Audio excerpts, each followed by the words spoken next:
Sons da Terra.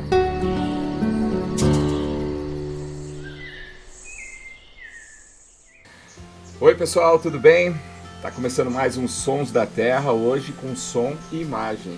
Eu tô ao lado da Ananda Porto, repórter do Terra da Gente. Tudo bem, Ananda? Tudo bem, Paulo? Legal a gente estar nesse novo formato aqui com vocês. E o Luciano Lima, que entende tudo sobre aves. Tudo bem, Luciano? Tudo bom, Paulo? Tudo bom, pessoal?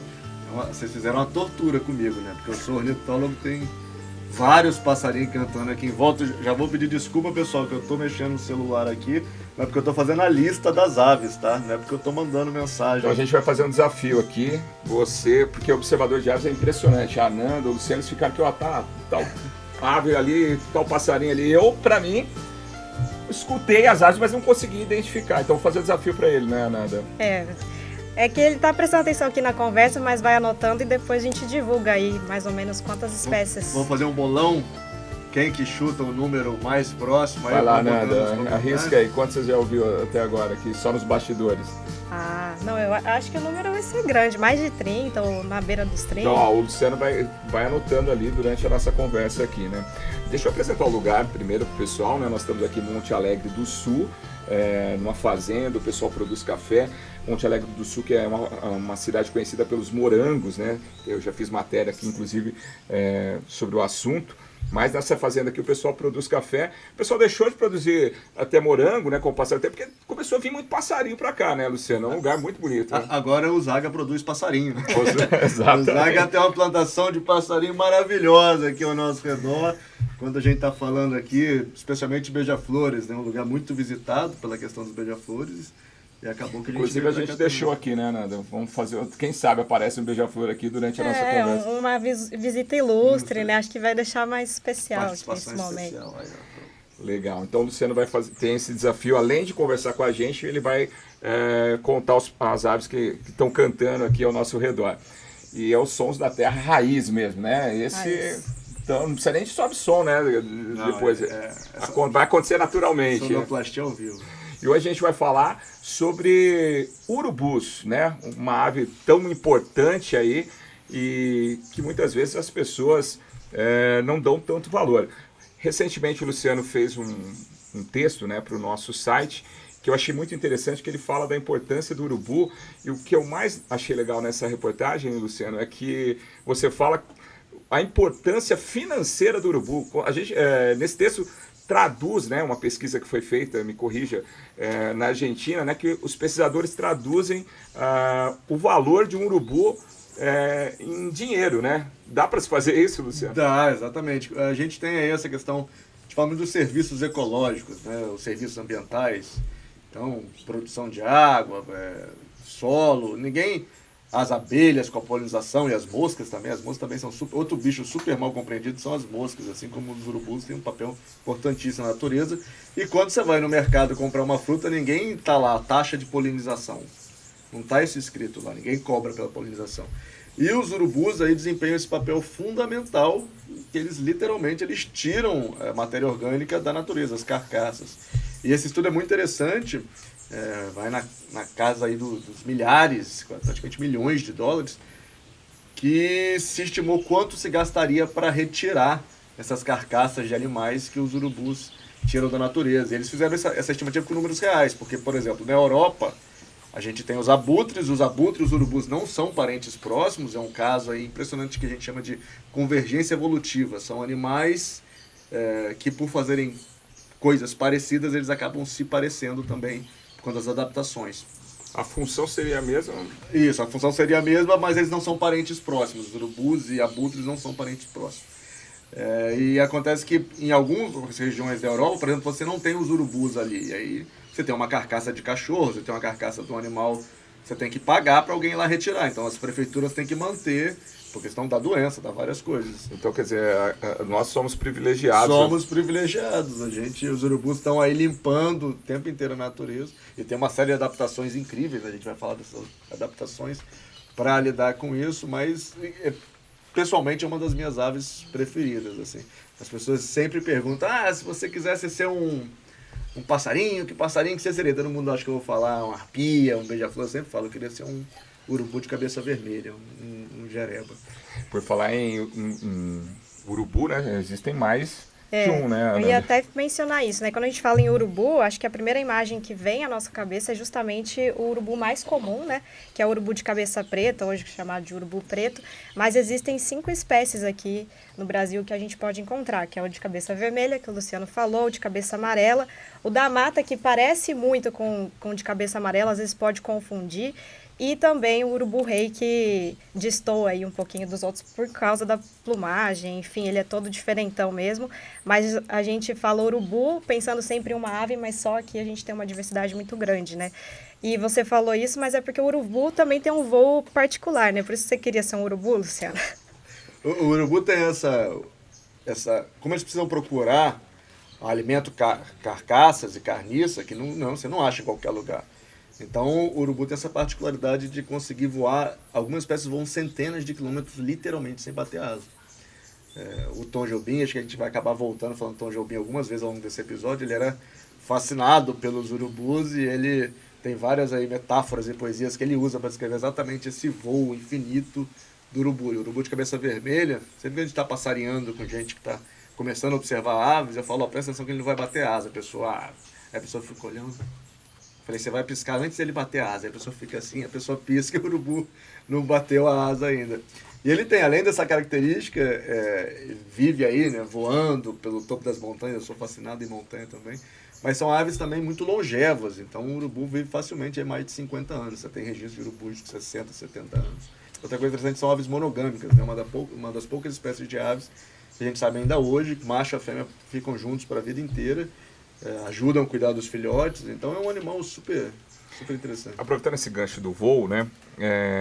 Ele tem um voo muito bonito, as pessoas acabam não dando tanto valor, talvez pela função, né? Porque associam o urubu sempre com lixão, aquela coisa, e o voo é bonito, como você descreveu, e porque ele tem um parente nos Andes, né? Que pouca gente sabe disso, né?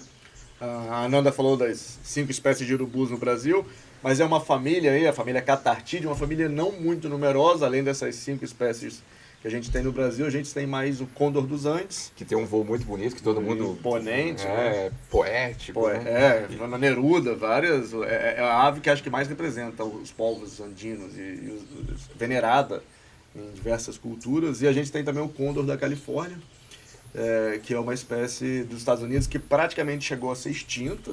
Um dos maiores casos aí, um dos principais casos de insucesso de conservação. Você chegou a ter um número limitadíssimo de animais aí, menos de 20, e esses animais foram reproduzidos em cativeiro, agora está sendo feita a soltura, e aos pouquinhos a população está aumentando. Mas o urubu é um desses grupos de animais, não só de aves, que se a gente entrasse numa máquina do tempo e voltasse 20, 30 mil anos atrás, a gente ia ter uma diversidade muito maior. A gente teve algumas espécies de condores no Brasil. Inclusive, a gente vai falar sobre uma espécie de condor brasileiro hoje. Vamos guardar Mais para frente, acho que até por ser uma ave comum, popular, que você pode ver em qualquer lugar, né? Acho que na cidade, em áreas rurais, todo lugar, você olhar para cima, você vai ver um urubu, né? Independente se é o urubu preto ou o urubu de cabeça amarela, vermelha. Mas eu acho que é legal a gente trazer aqui, você já está falando algumas características que você gostaria de ser um urubu se você fosse uma ave, né? Que ele tem outras características assim, que inclusive você abordou na sua crônica, né? Uma é por que o urubu é preto, assim, tem toda uma questão por trás disso, né? Conta um pouquinho aqui pra gente, pra quem não leu ainda o texto. Deixa eu fazer um suspense, né? Deixa eu só aproveitar, tá cantando um fim aqui, deixa eu só anotar um fim aqui pra eu não esquecer. E aí, eu queria que você emendasse isso, Lu, contando essa questão, por que esse urubu preto é preto, e também um pouquinho sobre essa questão de que os urubus não têm penas na região da cabeça, né? Porque muita gente fala, não é muito bonita, uma ave bonita, justamente porque não tem essas penas, mas ela tem um propósito também para não ter, né? Exatamente. Começando aí pela falta de penas, então você imagina que o urubu, ele é um animal que literalmente ele enfia a cabeça na comida, né? Você chega uma carcaça de cachorro, de vaca, um animal, uma anta. Então quando o urubu ele bota a cabeça ali naqueles fluidos ali, você imagina que se ele tivesse pena na cabeça, que ele ia estar o tempo inteiro sujo. E se vocês observarem, é muito comum a gente observar as aves fazendo 3 comportamentos, basicamente. Primeiro, se alimentando, segundo, voando, e o terceiro, comportamento super comum, quando a gente está vendo as aves na natureza, elas estão sempre arrumando as penas. A pena, depois que ela nasceu, ela é um tecido morto.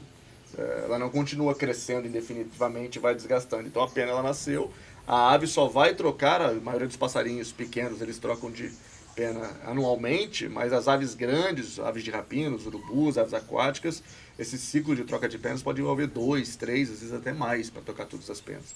Então eles têm que cuidar muito bem das penas. Inclusive o urubu é uma das poucas aves que realmente toma banho. Você vê na beira do rio lá, o pessoal, tem uma carcaça de boi lá, um boi morto. Não, estão os urubus na beira do rio literalmente tomando banho. Então, cuidar das penas é uma coisa importante. Se você parar para pensar, os urubus, eles não conseguem bicar a própria cabeça, né? Impossível. Então, evolutivamente, eles têm essa adaptação, que é ter a cabeça desprovida de pena, que é muito mais fácil limpar, não fica grudado, não fica... Porque quando você tem a pena, a gente vai falar, aí entrando na questão porque o urubu é preto, você tem um grande problema, as penas vão se degradando, e um dos principais, a ave tem piolho, todo mundo fala de piolho, o piolho de galinha não é o mesmo piolho que dá nos seres humanos. Na verdade, você tem espécies de piolho que são exclusivas de determinadas espécies de aves. Você tem uma coevolução entre os piolhos de pena e as aves, a ponto de que alguns piolhos só existem, muitos até, só existem em determinadas aves. Mas você tem um outro grupo de seres vivos que destroem, que decompõem a pena, que são as bactérias. Você imagina, se o urubu tivesse esses fluidos, todo esse tempo sujo, como é que é acumular a bactéria? Isso, de certa forma, tem a ver também com o motivo do urubu ser preto. O urubu, inclusive a gente tem o urubu preto, que a gente chama no português, o nome do urubu preto é um nome ruim, porque a gente está falando que é o urubu preto. Porque o urubu no tupi, o urubu é a ave preta. Ave preta. Então a gente tá a ave preta. Tá reforçando. Tá reforçando. E aí você tem aí, é incomum, todos os urubus têm essa cabeça pelada, vamos dizer assim, careca, e além disso eles são pretos. E por que eles são pretos? Voltando para a pergunta da Nanda. Assim como nos seres humanos, a melanina, que dá a coloração preta, escura, ela confere resistência, tanto aos raios UV, por isso quando a gente está queimando no sol lá, você desenvolve melanina, você fica mais escura, que é uma proteção contra o seu próprio corpo, contra o sol. E nas penas também. Então, se você parar para pensar que os urubus, eles precisam manter as penas deles impecáveis, na beca, porque senão ele não vai simplesmente conseguir achar comida, não vai conseguir voar. Então, a pena ser preta, primeiro, ela confere resistência mecânica, porque a melanina também confere resistência mecânica. Mas, segundo, tem um artigo incrível que saiu não muito tempo atrás, mostrando que a maioria das bactérias que vivem nas penas dos urubus... Estrelinha ametista. Aqui, Mais um. Mais um para já anota. Estrelinha ametista a gente conhece pelo... Tá igual um helicóptero do nosso lado aqui. Saiu esse artigo mostrando que a maioria das bactérias que vivem na pena dos urubus são bactérias termofílicas, que gostam de altíssimas temperaturas. Tem um outro artigo que mostra que, não no urubu, que não mediram essa temperatura no urubu, mas num corvo preto, que a temperatura na pena, o bicho está vivo, tá? Chega a 65 graus. Caramba, 65 graus os caras mediram. E aí o que acontece? O urubu, por ele ser preto, além de você ter essa resistência mecânica, mostrou-se que as bactérias que conseguem viver nas penas dos urubus são bactérias praticamente termofílicas, que gostam de altíssimas temperaturas. E essas bactérias geralmente não são as bactérias que degradam pena. Não, mas tudo bem. Vou ter que perguntar. E o urubu rei, que é branco? Então, o urubu rei ele é parcialmente branco. Se você parar para ver, as penas de voo e a cauda do urubu rei são pretas, que são geralmente as penas que energeticamente você gasta mais tempo para trocar. Na verdade, isso é um padrão comum na maioria das aves. Mesmo as aves brancas, você tem algumas exceções, tem araponga, mas a maioria das aves brancas, por exemplo, gavião, tesoura, tem as asas e a cauda. Por quê? Porque isso confere resistência mecânica. E no caso dos urubus... A própria arara azul não é azul, né? É preto. Do nome vem de araraúna. Mas tem essa questão dos urubus tem um comportamento, inclusive, que a gente sempre às vezes vê os urubus lá se secando, né? Geralmente eles estão se secando, mas às vezes você está olhando, os urubus estão parados, completamente secos no sol. Aí você olha, cara, esse bicho está... Estorricando ali. Estorricando. E o que aparentemente, com base nesse artigo, a gente começou a deduzir que eles estão fazendo? Eles estão fritando bactéria. Porque quando eles estão assim, eles estão aumentando a temperatura das penas, as bactérias que não são termofílicas vão morrer de calor, literalmente, vai saber a temperatura que chega aquilo ali. Então, o urubu ser preto é uma adaptação de proteção das penas em diferentes contextos. O Paulo já perguntou aqui do urubu-rei, mas antes da gente cair para esse assunto do urubu-rei, uma outra coisa que acho que é legal falar também é o próprio comportamento dessa ave, né? Normalmente você nunca vê um urubu sozinho, seja em voo ou quando ele está pousado, é uma ave que vive ali em um grupo, assim. Toleram muito a presença de outros indivíduos, geralmente se encontram em casais. São animais super sociais, inclusive você tem no site mesmo do Terra, podem procurar lá que vocês vão ver, você tem alguns registros incríveis de urubu limpando carcará. É raríssimo animais em geral interagirem com outros animais que não sejam da mesma espécie ou que não sejam situações de predação ou alguma outra interação ecológica, mas você vê interação social às vezes do urubu com o carcará, que o carcará também gosta de uma carniça fresca. Mas são animais muito sociáveis. Mas, quando encontro ali a carcaça, farinha pouca, meu pirão primeiro, né? Então... Eles são agressivos. Eles, na verdade, você tem uma hierarquia ali, tem uma disputa. Você vê que os adultos... É muito fácil. O urubu de cabeça preta, por exemplo, o adulto, a cara é bem... Como se fosse enrugada. Enrugada, algumas meio que verrugas. E o jovem, não. Ele tem uma cutis mais de... Agora, só mais uma questão antes da gente cair. Eu sei que eu falo que é falar do urubu-rei, que ele já fez reportagem do urubu-rei e realmente é uma ave fantástica. Mas eu acho que é importante, ainda mais porque a gente está nos Sons da Terra, o urubu é uma ave que não canta, mas ele faz sons assim. O voo dele, às vezes a gente consegue ouvir alguns sons, né? Mas por que ele não canta? Ele não tem a siringe? O que é isso? Ele não tem, então, o urubu, o órgão fonador dos seres humanos são as cordas vocais.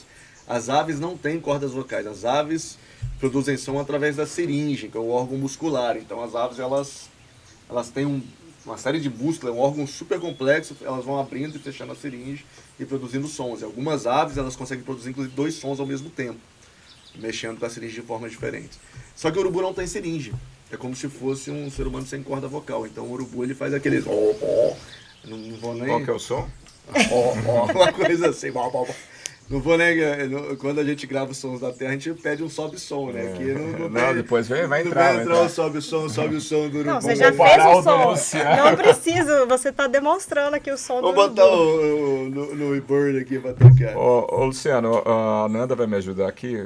Como que é o nome científico do... não vou não. Você anotou, pode fazer essa... Sarcorhamphus papa. Papa, vamos ver. Sarco carne, Ramphus podre, se eu não estou enganado. E papa, pai, né? O pai... É o pai dos comedores de carniça. Carniça. Porque o pessoal que está em casa, que está assistindo a gente, eles... muitas vezes as pessoas podem parar e falar assim, pô, mas ele come carne, mas ele não come vivo, né? O bicho tem que estar morto. Ou como que é? Não, é que sarcos já vem aí, já indica que é sarcófago, onde se coloca os mortos. O urubu de cabeça preta, o Coragyps atratus, engraçado, né? O urubu de cabeça preta já é urubu, ave preta, de cabeça preta, de ponta preto, e o nome científico é atratus, atratus vem de preto. Alguns urubus, inclusive um dos nomes populares do urubu de cabeça vermelha é urubu caçador, porque alguns urubus, eventualmente, eles podem sim se alimentar e capturar animais vivos. Mas geralmente é um animal vivo que está ali dando muito mole. Ele já sabe que está meio debilitado. Mas no geral mais que 90% da dieta desses animais é carniça. E aí, falando ainda dos urubus como um todo, eles têm uma série de... Imagina você viver de comer coisa podre, a quantidade de bactérias. Então, como que é o estômago aí? Eles têm uma série de adaptações. A gente fala de estômago de avestruz, mas imagina o estômago de urubu. Exatamente. Me dá a expressão. Eu na minha época de adolescente em república lá universitária, eu tinha um estômago de urubu. Nesse texto que o Luciano escreveu, ele fala até do DNA, né? Sim, degrada. Os sucos gástricos dos urubus é um negócio tão potente que tem muita gente que estuda hoje a dieta de aves. Você vai lá, pega o cocô das aves ou dos mamíferos, agora tem técnica molecular para tudo, né? Esses estudos aí que a gente conhece na televisão, o estudo de paternidade, hoje você tem esses estudos para fazer qualquer coisa. Então tem gente que estuda a dieta de alguns animais, você pega as fezes, Você bota ali, faz uma análise genética, aquilo ali diz, ó, aqui tem, por exemplo, da dieta da onça, aqui tem DNA de porco do mato, aqui tem DNA de cateto, aqui tem DNA de tamanduá-mirim, e aí Dá a gente até medo sabe... de ver o do urubu, Dá- né? não, então, mas do urubu não dá pra fazer, porque Porque- o suco gástrico ele dissolve todo o material genético que ele ingere. Então o suco gástrico é muito potente, mas além disso, aí voltando para as bactérias, é muito interessante porque a gente sempre pensa dos animais grandes, né? Mas se tem duas coisas, as bactérias não são animais, mas se tem duas coisas que governam o mundo, são as bactérias e os fungos. A gente quase nunca pensa nas bactérias e os fungos, mas as bactérias e os fungos estão o tempo inteiro ali moldando o mundo. Mas os urubus eles têm uma relação com algumas bactérias e aparentemente eles têm algumas bactérias específicas que colonizam o trato digestivo, diferentes partes do trato digestivo deles, e essas bactérias impedem outras bactérias de propagarem, geralmente são as bactérias que dão mais doença. Mas é um negócio também que está sendo muito estudado, embora ainda a gente tem muita coisa para aprender, que é como os urubus conseguem se alimentar de carniça. Dentre essas cinco espécies de urubus, né, eu acho que o urubu-rei, para os observadores de aves, ou até quem não observa aves, é a espécie que todo mundo quer ver alguma vez, né? O urubu preto ou de cabeça amarela muitas vezes passa batido. Quem voa mesmo, é difícil você identificar. Às vezes você faz a foto ou vê no binóculo e você sabe qual que é qual. Mas o urubu-rei, ele destoa por várias características, né? E também porque não é tão fácil de ser visto como o urubu preto, por exemplo, né? O que faz, né, dele ser o rei dos urubus, mas você falou que ele não é o urubu, então... O nome, tecnicamente, seria um nome errado, porque o urubu-rei, na verdade, ele é um parente mais próximo dos condores. Ok, eles são da mesma família, mas evolutivamente, eles separaram, eles estão na mesma linhagem dos condores do que na linhagem dos urubus. Então, a gente pode dizer que o urubu-rei é o condor brasileiro, o condor das florestas brasileiras. Né? Tem um condor dos Andes, o condor da Califórnia, o nosso condor aqui. O urubu-rei é uma ave ecologicamente, aparentemente, muito mais exigente. Ele precisa de ambientes mais preservados. Tanto que ele está extinto de boa parte das áreas urbanas. Aqui no Sudeste é um bicho bem difícil, inclusive, de encontrar. Tem algumas regiões do interior de São Paulo. O Terra já gravou um urubu-rei aqui em Monte Alegre. Estava com o ninho por perto aqui. Tinha uma história de que tinha carcaça, enfim, foi... Bom, dá para puxar lá no nosso site a reportagem, já tem uns anos. Mas é porque, se de fato, assim, encontrar um urubu-rei é sempre especial, né? E eu acho que é o único dos urubus que eu já ouvi muita gente falar assim, esse urubu é bonito. Porque ele tem as penas, né, em branco, mas a própria região da cabeça, né, ele é todo colorido ali, enfim. Vão dizer que ele é careca, mas ele fez uma arte, passou uma maquiagem ali extravagante. Mas traz pra gente, Lu, as características até dessa questão do porte dele, da envergadura, você tá até com a Bíblia vamos pegar a Bíblia aqui. Pra gente entender até, né? É o livro... A Bíblia das Aves do Brasil, Helmut Sick, Ornitologia Brasileira. Então, pra gente ir nos números certinhos... Para saber se de fato ele é muito maior que o urubu comum. Página. Então, a gente está falando aí, o urubu comum ele tem em torno de 60 centímetros. Já o urubu-rei tem 80, 20 centímetros maior. Mas uma coisa que impressiona muito no urubu-rei é a envergadura de asa. Aqui, ó, 180 centímetros, 1,80 m de envergadura de asa. Você imagina uma pessoa de 1,80 m, você está vendo aquela pessoa voando quando ele está de asa aberta lá em cima. E é um bicho pesado, pesa em torno dos seus 3,5 kg. A gente está falando urubu-rei, mas o SIC lembra a gente aqui, ó, também tem outros nomes, corvo branco ou urubu branco. Vai no que você estava falando de ser uma ave mais... O urubu-rei, nós fomos fazer recentemente uma reportagem lá na Fazenda Perigara, lá no Pantanal Norte, e foi curioso porque eles disponibilizaram umas imagens de câmera trap, e em uma das imagens mostra muito bem tinha um urubu de cabeça preta e o urubu-rei. O urubu ficou lá esperando, enquanto o urubu-rei foi na carcaça, a gente vai mostrar isso no programa, e ele vai lá e come primeiro. Depois que ele estava satisfeito, ele virou as costas e Aí os outros urubus conseguem. É engraçado que essa questão do rei, um dos nomes populares do urubu de cabeça vermelha é urubu-ministro. Porque ele é um dos urubus. Tem uma hierarquia dos urubus. Ele chega ali. É interessante, né? Que são aves que estão muito na cultura popular brasileira. Mas tem aquela história do bico ser mais resistente. Ele abre. Além dele ser uma ave que ele consegue, ele é muito maior que os outros urubus, então ele chega e ele come primeiro. Então os urubus eles gostam de atacar primeiro os globos oculares. Eles gostam de atacar os globos oculares e a parte do ânus dos animais, porque ali você consegue puxar, é a parte mais macia. Mas o urubu-rei, ele tem um bico muito mais potente. Se você olhar o bico dos outros urubus, cabeça preta, amarela e por aí vai, é um bico, assim, não dá pra dizer que é o bico de uma ave de rapina, ninguém falaria isso, é um bico, um biquinho ali. O urubu-rei não, o urubu-rei tem um bico quase de gavião, assim, embora não seja um parente, não seja um gavião. Mas com esse bico ele permite ele chegar na carcaça e ele abrir e rasgar. Inclusive os outros urubus ficam felizes quando o rei chega, porque vai de fato expor as vísceras e vai expor tudo. Então, Mas ele convive com os outros, né? Às vezes a gente consegue ver... Não, você vê, na verdade os urubus, às vezes as pessoas assim, estão os urubus voando, tem carcaça ali. Não, o urubu ele pega a térmica, eles se locomovem através das térmicas. Então térmica, essas bolhas de ar quente que só são literalmente elevadores para as aves. Não só os urubus, aves aquáticas grandes, o próprio tuiuiu, cabeça seca, eles aproveitam dessas térmicas, os gaviões, mas o urubu, o que ele faz? Ele sobe nessa térmica, quando ele chega aqui em cima, ele faz assim, aí ele acha outra térmica e vai subindo.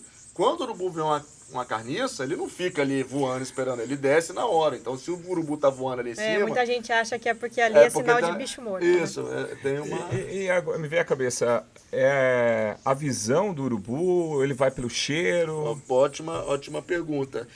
A gente sabe que o urubu-rei e o urubu de cabeça vermelha têm aí olfato super potente. Geralmente as aves não têm um olfato muito apurado. Muito apurado, mas é complicado você relativizar essas coisas, né? O que é muito apurado, o que não é. O ser humano mesmo, a gente tem um olfato ruim, visão, se comparar, a gente quase nada apurado. Mas, de certa forma, se você vê os livros, fala-se que o urubu de cabeça preta, o urubu preto, ele principalmente ele encontra a carniça através da visão. Já o urubu de cabeça vermelha e o urubu-rei é principalmente através do olfato. De fato, o urubu de cabeça vermelha ele tem um olfato tão apurado que o pessoal que procura, às vezes, vazamento de gás... essa história é legal. Tem aqueles dutos de gás, às vezes você vê o urubu voando em volta do... Porque o gás ele não tem cheiro, né? A gente coloca cheiro no gás pra gente sentir. Então, o cheiro de gás de cozinha que incomoda a gente, na verdade, é o mesmo componente do cheiro quase de carniça, que é exatamente para incomodar o olfato humano, para a gente saber que o gás está vazando. Então você vê, às vezes, o urubu de cabeça vermelha ele voando em volta e o cara vai lá e sabe que está vazando o gás. E você consegue colocar uma carne podre embaixo da mata, o urubu ele não precisa ver. O urubu ele desce, o urubu de cabeça vermelha especialmente, ele desce, é uma espécie bem florestal. O urubu de cabeça vermelha e o urubu-rei, além do urubu da mata, longe da Amazônia, são as espécies mais florestais aí de urubu. E o urubu-rei e o urubu de cabeça vermelha é bem olfativo, já o urubu preto é mais visual. Mas o que eu acho que acontece muito é que os urubus, quando tem urubu na carniça, eles mesmos vão se avisando, né? E olha lá, tá rolando um sambinha lá, vamos lá. Você tem até a expressão, não, que nem urubu na carniça, né? Que nem urubu na carniça. Agora, Paulo, conta pra gente, já que você quer tanto falar do urubu-rei, que sua ave de hoje preferida está sendo o urubu-rei. Conta pra gente, que você já fez uma reportagem... Ele quer ser urubu, eu quero ser urubu-rei. Olha lá, por causa do voo, imponente. Você já fez uma reportagem, até o Luciano reforçou aqui que o urubu-rei, ele fica em áreas mais preservadas, é uma espécie nem tão fácil de ser observada, mas você fez uma reportagem interessante uma vez que era de um monitoramento de urubu, inclusive principalmente o urubu-rei, e esse monitoramento envolvia escalada e você até tentou escalar. É verdade. Você já escalou, Luciano? Cara, já caí. já caí com estilo, nem o Buzz Lightyear. Cara, eu tentei escalar nessa reportagem, eu fiquei, eu acho que um mês com dor aqui no pulso, porque na verdade o barato da escalada é você usar as pernas, né? E como eu não tinha técnica até hoje, eu tentei escalar usando colocando mais força nas mãos. E, nossa, e foi lá ali perto de Sorocaba, na Floresta Nacional de Ipanema, com o Pietro, o pessoal lá. E eles liberaram a escalada pro pessoal subir. E ao mesmo tempo que o pessoal praticava o esporte lá, que é bem legal, já escalou, Nanda? Não, eu também não tenho esse talento. Eles aproveitavam para monitorar, né? Porque o ninho do urubu também, o urubu, me corrija se eu estiver errado, ele não faz o ninho, ele coloca nas nenhuma pedras. espécie de urubu faz ninho. E nós achamos um ninho do urubu também, esse ninho, um urubu lá com os filhotinhos, dentro de uma caverna no Paraguai. A gente estava fazendo uma reportagem lá, de repente a gente escuta o barulho, tinha lá os filhotinhos numa caverna no Paraguai, mas assim, nas pedras também. Se você achar um ninho de urubu, mantenha a distância, porque os... Pô, agora que você me avisa. Olha quem tá passando ali, um jacu passando ali atrás. Nossa, Opa, olha vamos que botar legal. na nossa Olha só, listinha aqui. bem pertinho. Desculpa, eu cortei, mas volta no ninho do urubu aí, porque... Não, eu falei que agora que o Luciano avisa, né? Que não era pra chegar perto. Não, Na verdade, a gente filhotes, chegou perto sem querer, a gente não sabia, né? Eles podem vomitar para se proteger. Sério? Ah, é? E não é um negócio muito agradável receber uma vomitada de urubu, né? Nossa. E normalmente ele põe quantos ovos assim? 2 a 1. Os urubus pretos, às vezes, geralmente 2. O rei, às vezes, pode chegar a ser somente um ovo. Ele tem cuidado parental também, né? Tanto o macho quanto a fêmea cuidam dos filhotes. É, porque tinha, depois chegou, Sim, a gente eles deduziu são que fosse a fêmea, mas não tinha Eles certeza. podem ficar até agressivos. Ou eles, O barulho é muito assustador, numa caverna, você imagina, escutando aquele barulho, eu falei, meu Deus. Agora, falando em reportagem, você falou que ele é uma urubu-rei, né, uma espécie ameaçada. Eu lembro que a primeira vez que eu vi o urubu-rei foi num parque ecológico de uma cidade do interior ali, de São Paulo, que nós fomos fazer a reportagem, porque eu tinha uma ave lá, tinha um urubu-rei, a primeira vez que eu vi aquela ave, eu ainda não trabalhava no Terra da Gente, fazia pro jornal. E a gente foi investigar um caso lá de um roubo de ovo do urubu-rei, né? De colecionador, assim, foi uma coisa meio chocante, né? Porque na época eu falei, cara, mas quem que pega, né? É uma ave muito ameaçada, inclusive também pelo tráfico, né? Pode ser tanta questão aí no caso o tráfico para vender para zoológicos fora do Brasil e tudo mais, mas você também tem aí uma galera meio maluca que são os colecionadores de ovos de aves. Só lembrando, a gente só puxei esse assunto para falar que é crime, né? É um crime. Não, é o crime da estilingada no urubu, é crime. Inclusive, Gente, mas quem que achou esse ovo desse urubu? Já é difícil você achar o urubu, Não, aí você mas vai achar o ovo? ele estava num parque, eu acho que era uma ave que tinha entendi. sido recolhida com algum problema na época, não me lembro ao certo, e roubaram, entraram no parque e roubaram dentro do parque o ovo, né? Assim, aí eu lembro que foi uma investigação da polícia. os urubus sofreram muito, inclusive você está tendo aí, saindo dos urubus, lembrando que os abutres não são parentes próximos dos urubus, mas ocupam um papel ecológico, eu como biólogo falei, ocupam um nicho ecológico similar, mas ocupam um papel ecológico muito parecido. Você está tendo um colapso das populações de abutres no mundo inteiro. Está ligado aí envenenamento do gado, mas também está ligado a alguns remédios que as pessoas usam para o gado. E, se eu não me engano, foi na Índia que aconteceu um colapso total, que é uma história que mostra a importância do equilíbrio da natureza, que um determinado tipo de remédio dava esse remédio para as vacas morriam, os urubus comiam, eles morriam. Igual o caso do peregrino, assim? Mas era um remédio mesmo que eles usavam para curar alguma doença nas vacas. E o que aconteceu é o seguinte, você teve aí um colapso da população dos urubus, e aí você começou a ter muita carcaça disponível. Como você começou a ter muita carcaça disponível, você começou a ter muito cachorro. As populações de cachorro largados na rua, cachorro de rua, começou a aumentar muito. Com certeza foi na Índia. E aí você teve um aumento absurdo dos casos de raiva. Porque a população de cachorro aumentou bastante. Então você vê que tá tudo ligado. Tá tudo ligado, mesmo quando a gente não acha. E aí esses animais que estão especialmente no nosso dia a dia... Então, mas vamos fazer o ciclo. Então, as vacas comiam... As vacas estavam tomando remédio, algumas delas morriam. Esse remédio fazia mal para os urubus. Para os abutres, desculpa, lá não são os urubus, são os abutres. Esse remédio fazia mal para os abutres colapsaram. Você tem várias espécies de abutres aí que estão ameaçadíssimas de extinção. Na Europa e na Ásia. Que são, os urubus estão, isso é legal de falar também, os urubus estão nas Américas. Os urubus são exclusivos das Américas, desde o norte, do sul do Canadá ali até a Argentina. Já os abutres são África, Ásia e Europa. São os animais. E aí, mas a ligação com o cachorro ali? E aí, o que aconteceu? Como as populações de abutres colapsaram, você começou a ter muita carcaça disponível. E esses cachorros de rua comem carcaça fresca, né? Você deixar ali Inclusive, o pessoal às vezes bota a câmera para tentar filmar o urubu chegando na carcaça, o que chega primeiro é o cachorro.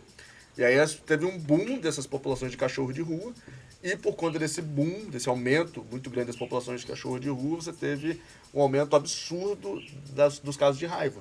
Teve uma epidemia de raiva. E Olha como uma coisa leva a outra, né? Assim, parece bobeira, né? Mas, meu Deus. Ananda, tem mais alguma pergunta para o Luciano? Ó, pergunta a gente sempre tem, né? Mas podemos deixar... Urubu é ave de rapina? Então, tem pessoas que dizem que sim, tem pessoas que dizem que O não. Luciano diz o quê? O Luciano diz que...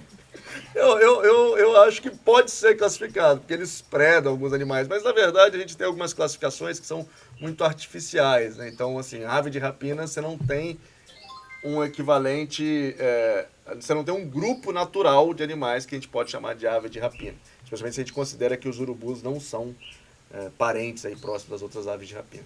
Mas sim, acho que pode. Inclusive o livro Aves de Rapina do Brasil traz os urubus. O livro aí escrito pelos meus amigos o Fred Pallinger e o William Menck, quem sou eu para argumentar com o Fred e com o William. São dois aí grandes conhecedores do assunto.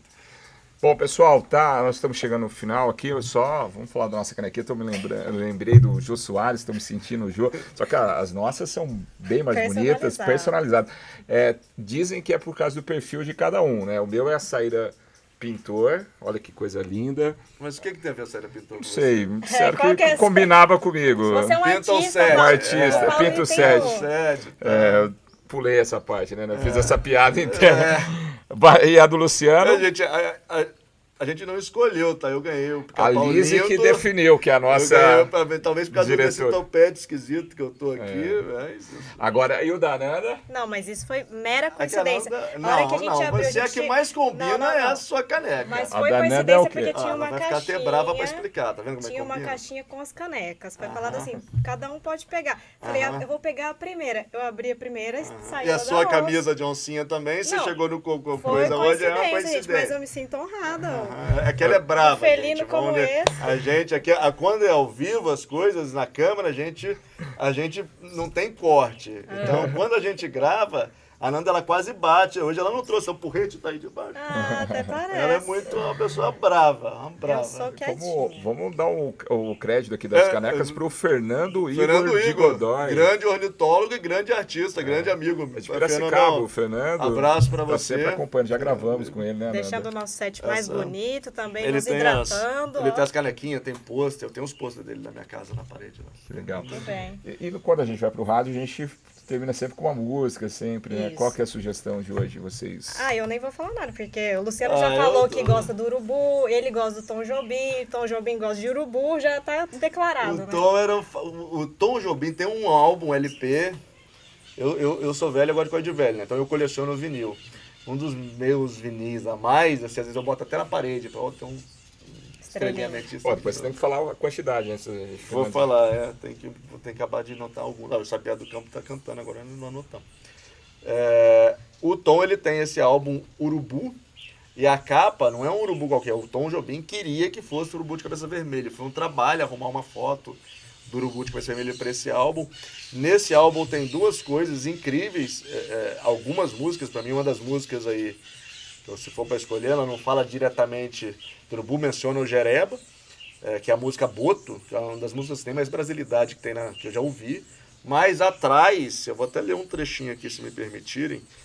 Atrás desse vinil, desse LP... Então, lembrando, o álbum, né, o vinil chama Urubu. E aí são várias músicas. E aqui fala do Jereba o Boto. Que é a música número 1 do LP. É uma das primeiras, sim. E, só que no texto, na contracapa desse álbum, tem uma poesia absurdamente linda, escrita por Urubu de Cabeça Vermelha. Eu vou ler só um trechinho aqui, ele começa Só assim. não vai chorar, hein? Não vou chorar, não. Se Ao contém vivo. aí, Jereba é urubu... Olha como é que o Tom manjava da ecologia. Jereba é urubu importante, como, aliás, todo urubu. Mas entre eles, urubus observam-se prioridades. E esse é o que chega primeiro no olho das reis, sem privilégios. Provador de venenos, sua prioridade é o risco. O que ele não toca é intocável. Jereba é urubu importante, por isso ganhou muitos nomes. Peba, urubu, caçador, achador, ele vai falando vários urubus. Aí ele fala do nosso amigo urubu-rei. Não confundir com urubu-rei, nem é urububu. Não tem pompas, nem é tão igual assim. Não se parece consigo mesmo. E aí ele vai falando, e aí ele tem um trecho aqui que é um dos meus preferidos, que ele fala assim: dia velho, As asas aquecidas, o jereba mergulha na piscina. Pé de serra, fim de baixada onde começa a ladeira e os contrafortes azulam na distância. O jereba sobe na chaminé do dia. Pô, Que deixe lindo. claro aí que o jereba é um dos nomes do pro urubu. de cabeça verde. Essa Sobe parte na do chaminé intocável dia. é incrível. O que ele não toca é Intocável. provador Não, de veneno. Tom Jobim, né? Então, Antes de finalizar, quantos sons nós ouvimos A aqui? gente tá aqui- Se o urubu não tem sons da terra, né? Não tem um som. Não, hoje a gente teve um sobe-som. Aí, ó, Fantástico. enquanto a gente gravou 14 espécies. 14 espécies. Mas a gente Ó, tá eu aqui chutei quanto um pouco tempo? mais alto. Mas é que a gente Não, deixa é que ao passar longo do também, dia né? a gente. Não, se a gente for pegar da manhã inteira aqui, a gente gosta de 45, E o mais, 60, gente. mais interessante é que eles estavam falando, conversando, estavam ouvindo, né? Assim, eu estava ouvindo, mas não conseguia distinguir os Porque sons. tem uns que estão gravando. Esse Beija-Flor de Orelha Violeta tá gravando com a gente aqui desde o começo. Ó. Tem o puleirinho dele ali. Pronto, pessoal, então. Pronto, muito bem. Agora o Valeu. urubu também é cultura. Encerramos assim. Olha, Urubu muito legal. também é cultura. Vamos fazer uma reportagem depois só sobre o urubu pro programa na TV, né? bicho E o texto do Luciano que a gente falou várias vezes aqui tá no site Terra da Gente. Na Tem, coluna Histórias Histórias Naturais. tem a questão dos agregadores que você poderia Isso. apresentar pra gente. É, que nós estamos. Também pode acompanhar a gente no Instagram, no TikTok, nos agregadores de podcast. Se não quiser ver o vídeo, só quiser ouvir a nossa voz, estamos lá também. Valeu, pessoal. Tchau, tchau, gente. Tchau, tchau, gente. Até a próxima. Sons da Terra.